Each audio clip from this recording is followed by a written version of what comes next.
Madali bang magpasalamat kapag tayo ay natatakot, nahihirapan, at puno ng problema?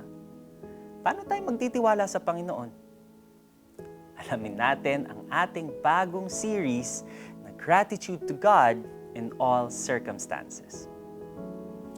Kapit lang! Si Joshua ay isang mountain climber. Sa ganitong larangan, kailangang maging physically active and mentally prepared dahil hindi pare-pareho ang taas ng mga bundok na aakyatin. Kadalasan, may iindahing physical pains o minsan naman ay may dadaan ng mountain trail na hindi mo alam kung ano ang pwedeng mangyari. Mabuti na lang, may kasama siyang tour guide na tutulong sa kanya para hindi maligaw at para makaiwas sa anumang posibleng aksidente o trahedya. Sa buhay, may mga pagsubok tayong pagdaraanan na may kukumpara natin sa isang bundok na sobrang hirap akyatin. The feeling of uncertainty can sometimes create fear in our hearts that can paralyze us. Mapapasabi ka minsan ng, bakit naman sa lahat ng tao ay ako pa ang nakasalo ng matinding pagsubok sa buhay? Sa mga pagkakataong ito, nare-reveal kung anumang laman ng ating puso. Sa mga panahong nawawalan tayo ng pag-asa, saan ba tayo pumupunta? Kanino tayo kakapit kapag nagigipit? Nangako si Jesus na kapag tayo ay natatakot, maaari natin siyang lapitan at pagkatiwalaan.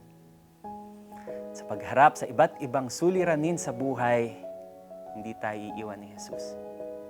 Hindi lang siya parang tour guide sa isang mountain trail. Instead, sasamahan ka niya sa bawat bahagi at oras ng buhay mo. Sa hirap man o ginhawa, Jesus is with you always. You can put your hope in Him. Let's pray. Dear Jesus, in times of weakness and when facing challenges in life, help me to remember that you are with me. May I always fix my eyes on you. Give me wisdom and strength to face the uncertainties of life. In Jesus' name I pray. Amen. Tell Jesus about the problems or challenges you are experiencing now. Allow Him to speak to you by reading His Word, the Bible. Hold on to His promises and believe that He will carry you through all challenges.